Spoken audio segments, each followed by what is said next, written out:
for you as well.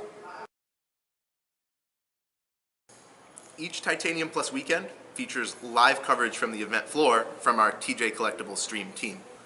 While we'd love to have you, if you can't make it, you can find us at www.twitch.tv/TJ Collectibles, featuring deck techs from players and coverage of every round of Swiss through the top 8.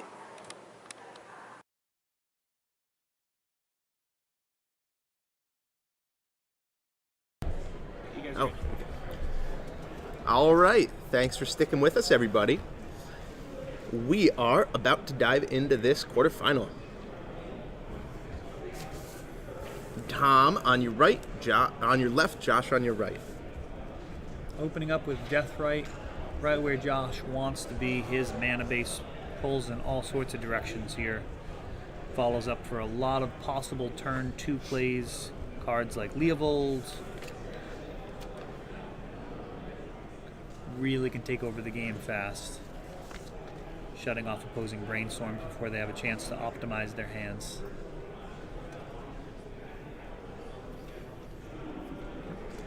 Right where he wants to be, but lo and behold, the swords. It's one of 4 Swords to Plowshares that Tom is running. It's a strong removal spell. Originally printed in Alpha, and it's still amongst the best in the game.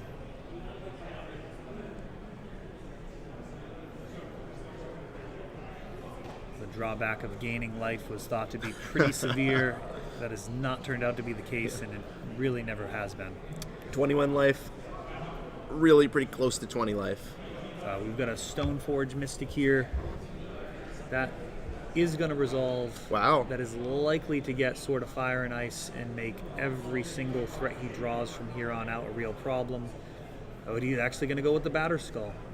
Okay, so he's deciding that the tempo is a little more important than the power of the Sword of Fire and Ice, because when you get Batterskull, you're basically saying, I'm going to have a 4/4 next turn, where when you get Sword, it's a little more nebulous. And interesting that Josh chose not to force that. It is, because the Batterskull is a real problem for his list as well. I mean, no matter which he picked, I mean, those were definitely the 2 main candidates. Batterskull, when you look at Josh's list, is the most difficult to deal with of those. Yeah, the only real way to get it off the battlefield is a Kolaghan's Command. And that presumes that Tom taps below 3 mana. Yeah, he will need to do that in order to get it onto the battlefield. But those shields will be down for a very short amount of time. Yeah, the 1 end step, probably.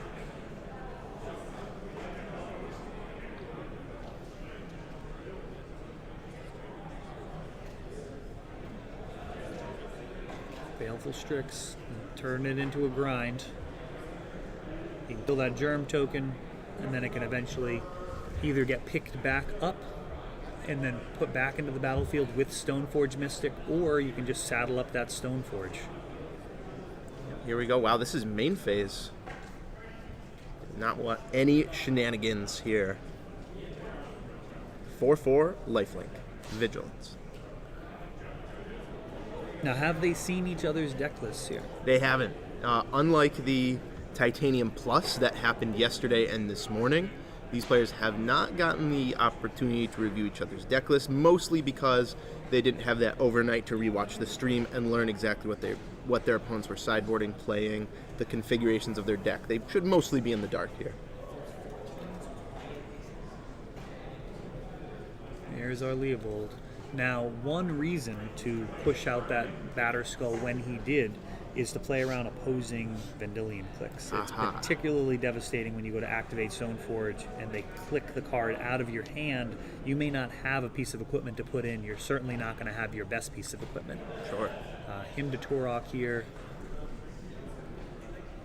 There's your answer as to why Sword of Fire and Ice was not fetched.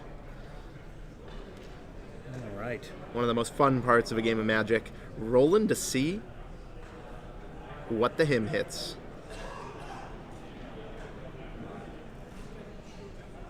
4 and 4. Nothing but consistent.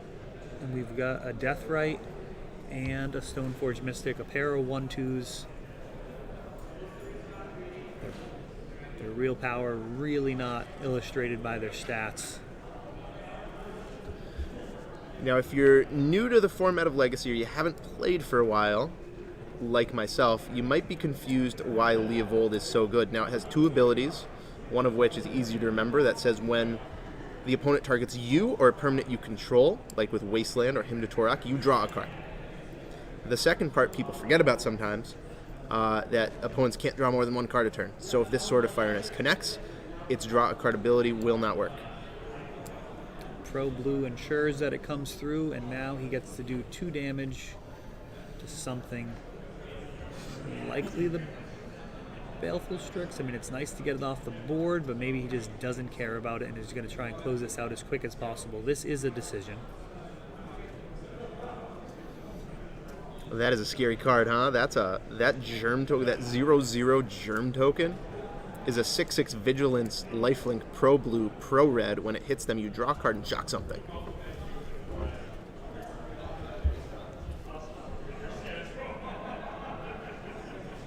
Yeah, there's really nothing that Josh can throw in front of that. He's pretty much looking for Kolgan's Command. One of the reasons I probably would have got rid of the Baleful Strix there is because I don't want to get as blown out by the eventual Kolgan's Command. If he's able to destroy the Sword of Fire and Ice and then block with that Baleful Strix, it does start to complicate things. Right. The Death Touch will actually deal damage, the Strix will deal damage, and Death Touch the Germ token down. But we're kind of getting ahead of ourselves. Josh doesn't even have the Kolagons yet, and even if he draws it, he can't cast it this turn. But he's going to drop to at least 8. At most 8, I should say.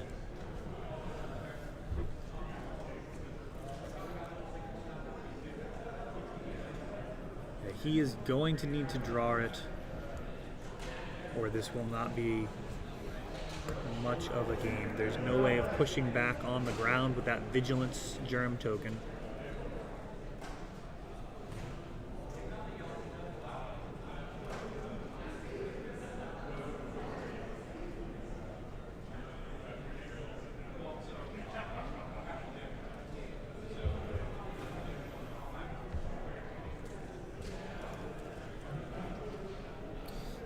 So Leovold lets Josh draw a card because the Sword of Fire and Ice targets him. Not sure if a card was drawn last turn. All players might have missed that.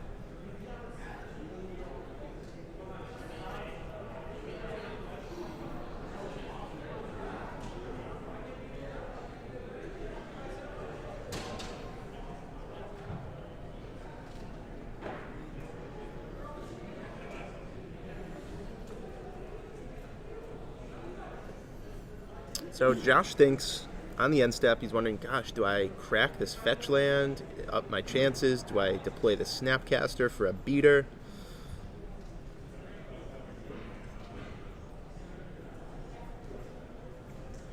Really no getting through that Germ token as it currently stands.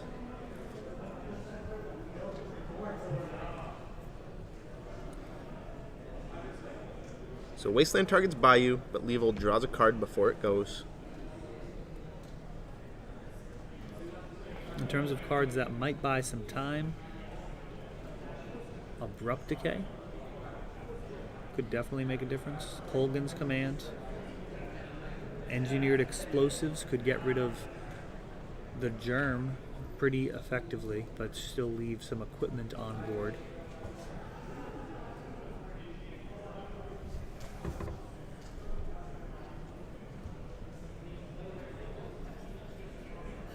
So Brainstorm draws a ton of cards. Josh, before resolving the Brainstorm, has 8 or 9 cards in his hand, all the cards in the world. But it doesn't matter if you can't block the lethal creature.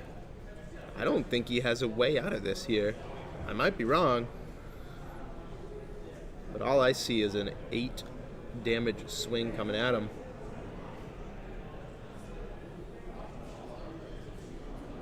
Have to go old school and play Edict pointing at the Germ. Hope he takes the Jedi mind trick. Just like what you were talking about with the Chalice. Maybe it'll work. Sometimes you gotta go for it. I'd give it a 1% chance. Under the bright lights, anything could happen. Any given Sunday, players misplay every day.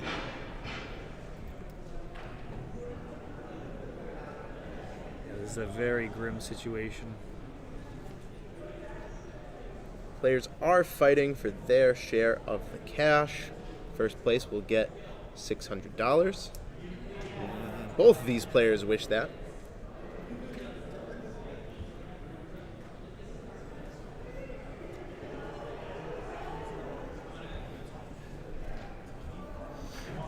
Here's the snap. At this point, we're looking for A death fatal right push. jump block. A fatal push would be good. There's the command. Yep. Does he have the fatal push to go with it? I don't think so, but he's... Sorry. Thoughtseize. For information only.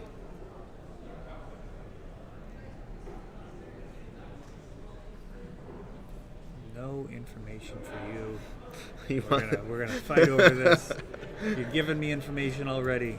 How by goofy. dazing. Yeah, right? That's exactly what he wanted to know.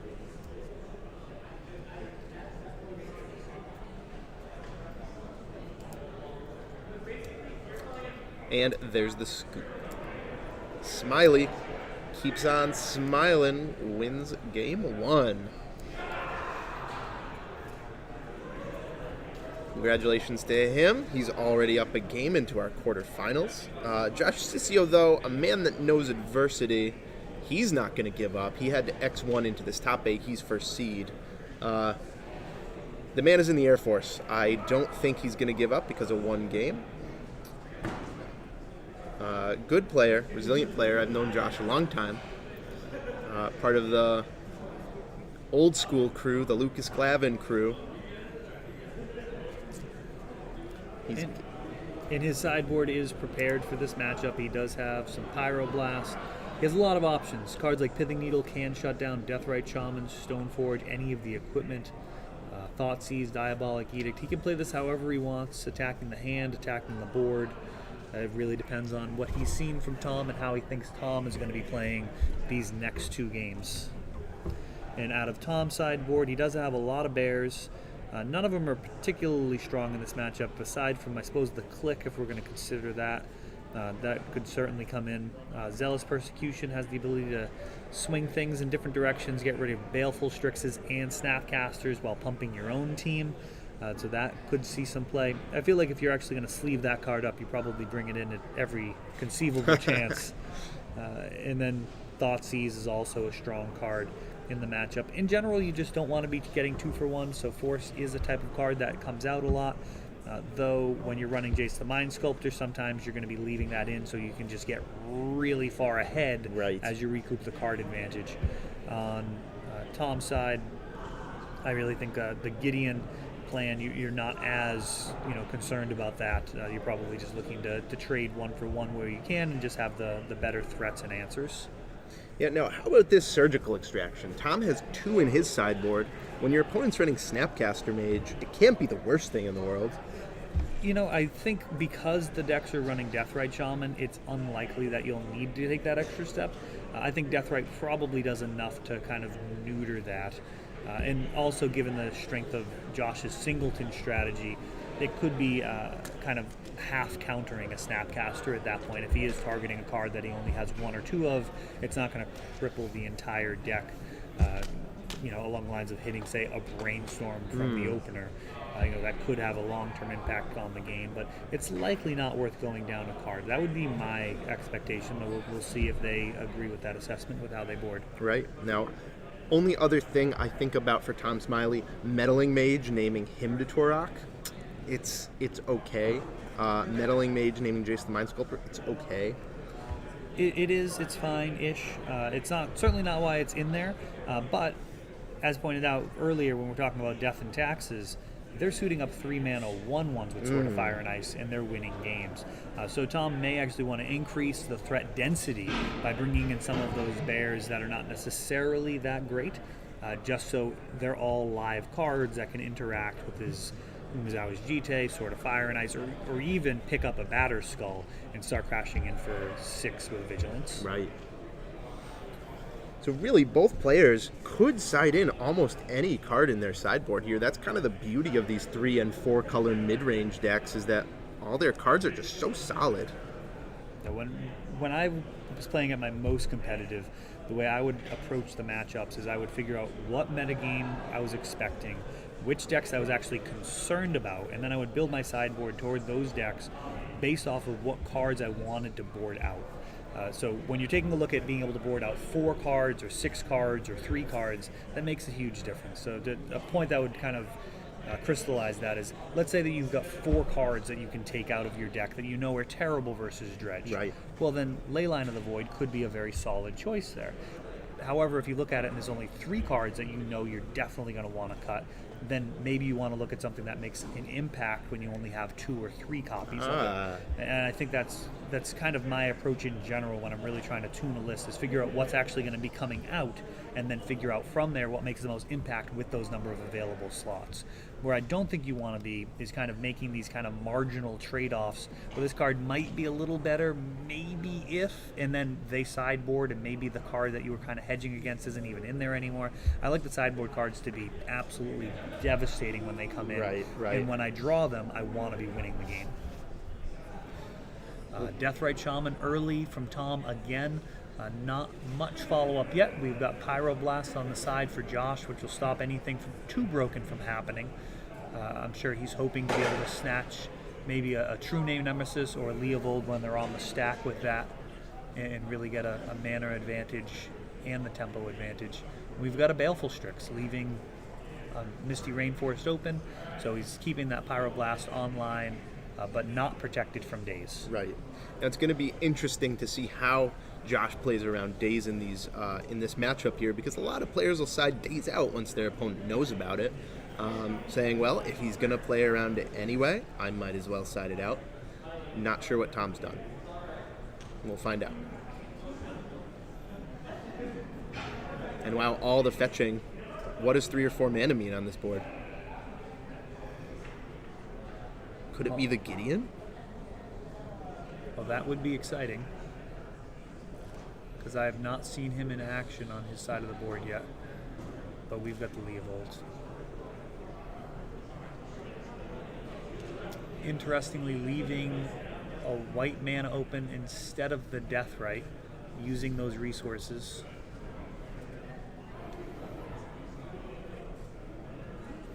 So Josh, no Force of Will to be seen, but like you said, he has the Pyroblast.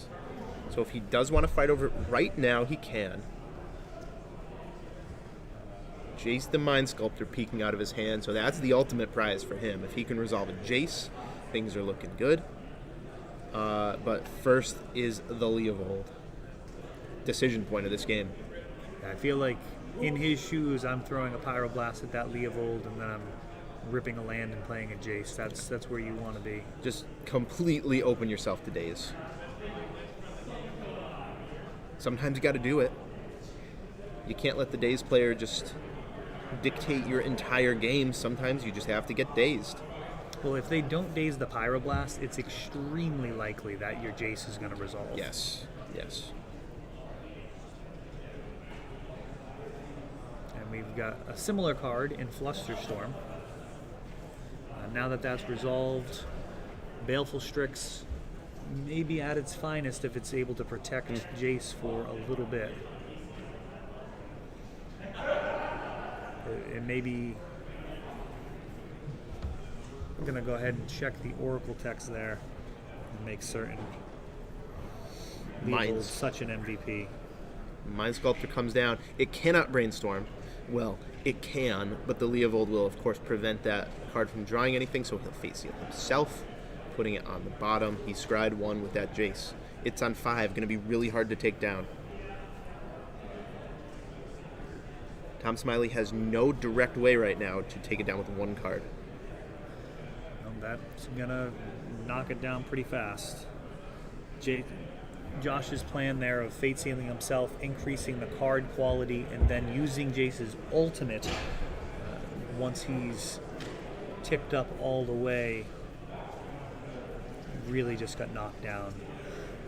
Tom having 3 cards in hand, and there's that Toxic Deluge. This is going to be a very powerful play right here. Wow. So Toxic Deluge, new-ish printing. You pay X life, and all creatures get -X. This will wipe the board, unless Tom has an answer. Brainstorm, building the storm count for a second Fluster Storm here. This is almost a last-ditch brainstorm at this point. If the Deluge resolves, this game is not looking good. No shuffle effect to be seen. This is purely to look at the top 3 cards and find an answer card. The one Toxic Deluge from Josh, paying dividends here. And there we go. And it's the 3 mana because he brainstormed first, so it's got multiple copies.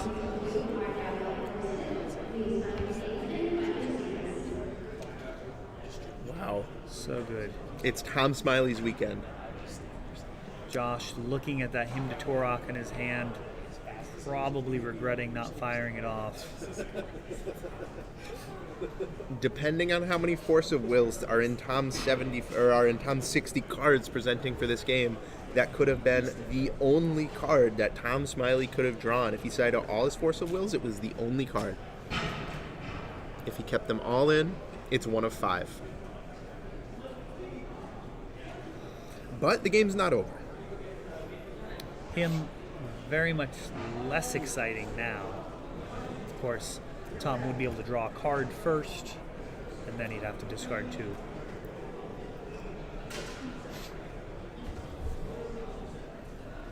So Jace will get an activation this turn. We'll see what he does. It will not be 0. Guarantee you that. He could do something like bounce Leovold and then attempt to hymn it away. It's like that may be the play that's going on here. He's got a 50-50 shot at it. Yep. Josh Cicio got to try and reluck Tom Smiley. He'll probably go for Bayou here.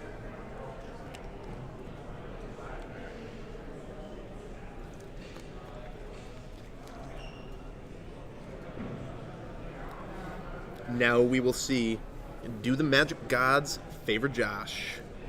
They're fickle. They're fickle, Tom. Good luck. And he brainstorms to protect it. The card has no shortage of uses. Leovold's certainly going to be on top, and then it's a question of what else under the Leovold. A matchup as old as 1996, Hymn to Torok versus Brainstorm.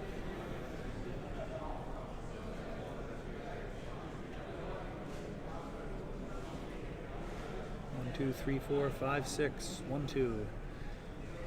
Stoneforge, and I didn't catch that other one. Delta, I believe. Leovold. No bones about it. It was on top.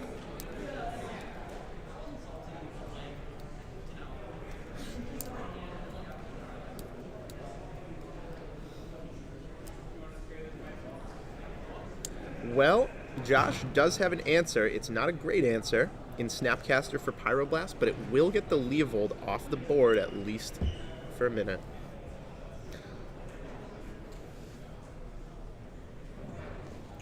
Unfortunately, Tom did not have the ability to keep a black mana up there. Otherwise, Deathrite would have been able to prevent this play altogether. Green mana, not really good enough. So this simple-looking 3/3 for 3, this legendary creature, has drawn 3 extra cards from Tom Smiley and completely prevented Josh from using his Jace effectively. For 2 turns, Jace could have brainstormed.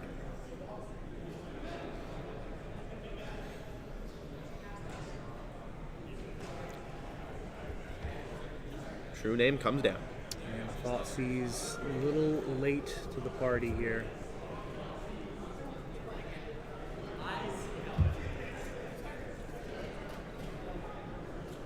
Seeing Deathrite, Abrupt Decay, and Swords to Plowshares. Removal spell, and Threat.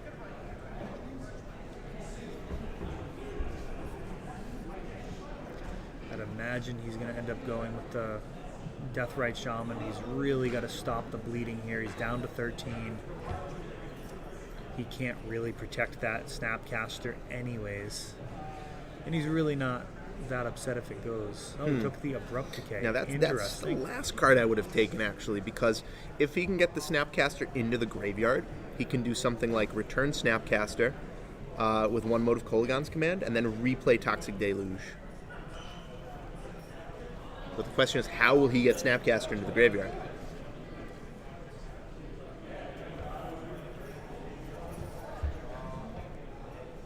Yeah, Swords seems like it's going to be able to exile the Snapcaster pretty easily.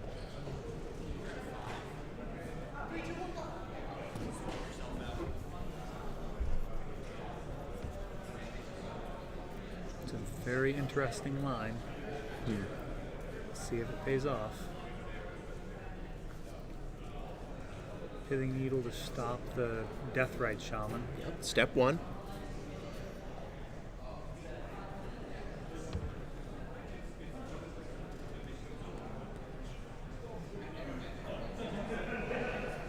Getting a piece of scrap paper together here. Yep. Josh pulls a used tissue from his pocket to denote Pithing Needle. There you see Tom on the left, deep in thought, probably the winningest player of this weekend, has the most match wins, I would guess. And he's likely to hit the Toxic Deluge here. Oh no, he's not. 5 mana, Force. Ah, so he did leave a few in. Force on the Pithing Needle, keeping his Deathrite around.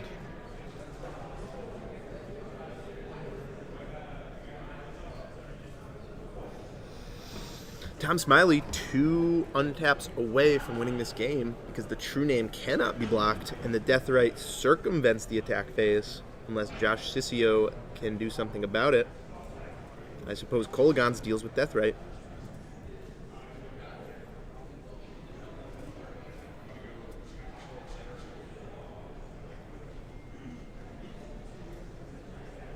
Yeah, leaving that Deathrite with its ability to exile the Toxic Deluge, Josh must be playing toward a different set of outs.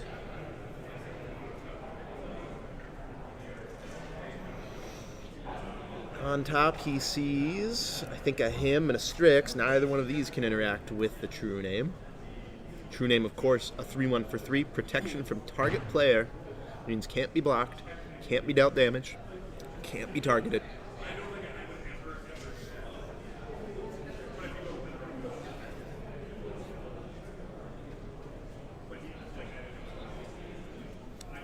Josh's friend watches in the background,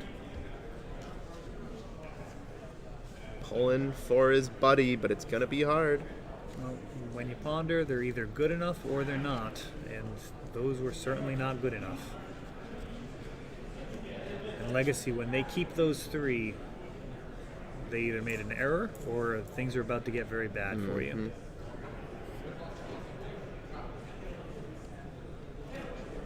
That's a Snapcaster. That's part of the plan, to somehow catch Tom tapped out on your main phase. If he had commanded, yeah, there would have been a chance at that point. There goes the Deluge. Josh Cicio down to 5, an attack and a Deathrite away, so he is forced to use this Kolaghan's. Deal 2 and discard a card.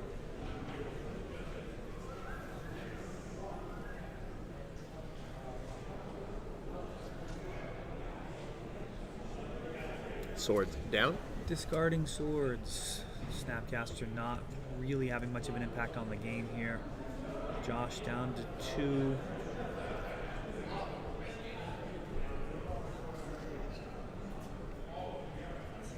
Just the one Toxic Deluge in the list.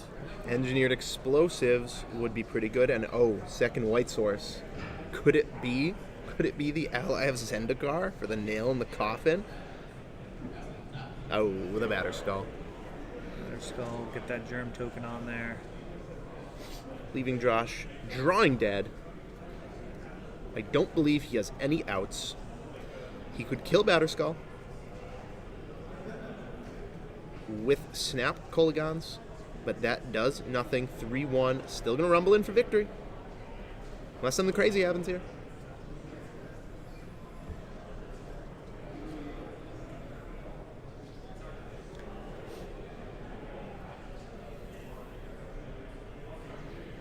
Snapcaster killing Batterskull.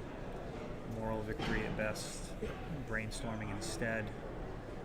Looking for a Toxic Deluge that does not exist. And the Diabolic Edict, one turn too late for Josh Cicio. That could have dealt with the True Name Nemesis.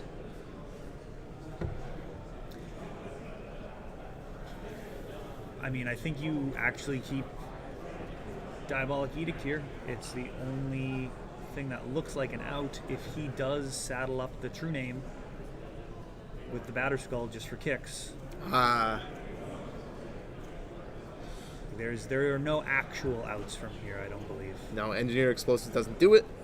And there's the handshake. Josh Cicio falls to the man with the 5-digit DCI number, Tom Smiley. Congrats, Tom. The second Flusterstorm's the one that gets you. Taking down the number 1 seed in Josh. Yep, like you said at the beginning of the day, seeding doesn't matter. It's an entirely different tournament once you get to the top 8. You could go 8-0 and then lose the first round to a 6-2 who snuck in. Absolutely. It's happened many times. Comes down to the matchup, and in that case, a lot of choices happened out there. Some of them, I think, really shaped the direction of that game, which is what you want to see. You want to see a skill-intensive format where even the littlest of choices are what end up determining the course of the game. Yeah. Whenever I play Legacy, I think back to the game I just played, and I'm like, man, wait a second. If I just didn't fetch on turn 1, or if I fetched a different land on turn 3, the entire game would have been different. And maybe I would have won, maybe I would have lost, but you had a choice. Absolutely. I had a choice, you know. It's a daunting format to get into, but once you're invested, once you can see the different lines of play and why you lost and why you won, the format gets really interesting. It really deep. It does. It is infinitely deep. I mean, it's all the cards in Magic history, minus just a small handful of the most powerful broken cards. And you know, we see a lot of variety here. Even these two lists at first glance may look very similar, but then when you actually watch how the decks play out, they are quite different. Even, you know, they both have Leovold, they both have Deathrite, but on the one side we have Stoneforge Mystic, and those equipment really shape the entire kind of flow of the game. They trying did. to answer those. You know, True Name Nemesis also very, very different. It bottlenecks all of the focus into this one area where either you can answer it or you cannot.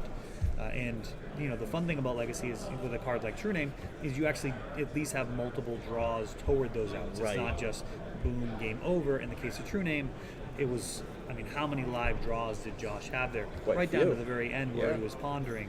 You know, there were lots of possibilities. So now, if you print a True Name in a format like Standard, or maybe even Modern, but mostly I'm talking about Standard here, people would have no outs to this card. They'd be like, well, I have to draw my Wrath of God effect or I lose the game. But in a format like Legacy, like you said, infinitely deep card pool. People resort to Golgari Charm. Like, what a narrow niche card. Zealous Persecution we see here. Toxic Deluge. Destroy all creatures, Supreme Verdict. There are ways to answer this card. absolutely. It seems ridiculously powerful at first glance. It does. It seems untouchable, but in reality, every deck, for the most part, does have ways of answering it. It bottlenecks those answers and knows, you know, it gives you the idea of where you want to leverage your attack. If they're trying to draw a lot of cards to find those answers, that's why Leovold becomes so strong. You put them in a situation where they have to go dig for outs, and then you take their ability to dig away. And it's just 3 a turn over the course of however many turns it takes. Now, of course, the equipment does accelerate that, but as we saw, it's not mandatory. I mean, 3 a turn will eventually get there. Yeah. And, you know, Deathrite Shaman can chip in, and you're talking about a 4-turn clock potentially at that point. Interesting. The card that stands out the most to me in this list is the Noble Hierarch. That card jumped out at me, and maybe this is Standard in Legacy now. But back when I was paying a lot of attention to Legacy, no decks like this use Noble Hierarch. Is it because they have all these 3-mana cards? Curving out with a 3-drop on turn 2 is extremely powerful. So talking to Tom earlier, he took a look at his numbers over time, found that when he had Deathrite Shaman, the deck's win percentage was way higher, and just decided that he always wanted to be open up on a mana development creature. Noble Hierarch is not Deathrite Shaman's equal, but it does kind of bring other things to the table. Multiple of them do make your True Name Nemesis hit much harder in a way that's unblockable. So if you have 2 Deathrites, if you have 2 Noble Hierarchs out, you're able to attack for 5 with your True Name. You start putting equipment on there. It really puts a lot onto that fulcrum of, can you answer True Name or not? And as we see, more often it's not. Really impressive. True Name and Leovold just shines so much there. Josh not playing any True Name and only 2 Leovold. Not saying that's why he lost, but man, those cards look pretty good. They've been performing very well today. And Brainstorm, I believe it's the best card in the format. Leovold really does a number to that. Ponder as well to a lesser degree. It doesn't punish Ponder as much, but for the most part, Leovold says you cannot cast these cards. It makes it so they just don't do anything for the most part. Fair enough. If you're just joining us, I'm Zach Hall, and he's Eric Dupuis of Wormwood. Awesome deck box and accessory store. Check them out online. We're coming to you live from Worcester, Mass. This is the TJ's Titanium Legacy Series. The winner of this tournament is going to get hundreds of dollars, something like $625 to first place. More money, second, third, fourth, all the way down to 16th place. Now, we're going to find out who else is in the top 4, whether or not we have a backup feature match for you. Hold on just one sec while we do that. Figuring it out. Good. With Gil on the job, it usually takes less than a minute. Man knows his stuff. So, go ahead. I am surprised that we didn't see any Death and Taxes. The deck has been performing extremely well. It actually has kind of the original Leovold in Spirit of the Labyrinth. Okay. So it's only a 2-mana version, 1 and a white for a 3/1. Very similar in that it shuts down your opponent drawing extra cards. So I am surprised. It's been kind of a perennial contender, especially since Sensei's Top was banned, and it's a very powerful deck, given kind of the roots of it being a white weenie deck. You don't usually think of it being one of the best decks in the format. It's really evolved to be that. It's a grindy deck. You don't think that at first. When you look at the list, you're like, okay, Aether Vial and a lot of white creatures. This is going to be easy to beat. You pack a Wrath of God, you pack some card that kills multiple creatures at once, and you think it's a good matchup. And then you play. Yes, you play, you cast your Wrath effect, and then they Flicker Wisp out their Recruiter of the Guard, and then it comes back, and then they go get another Flicker Wisp, and then they saddle up their Recruiter of the Guard, and they just keep beating you for 5 a turn like it never even happened. All with 0 mana invested because they have this annoying Aether Vial on 3 that blanks your Force of Wills.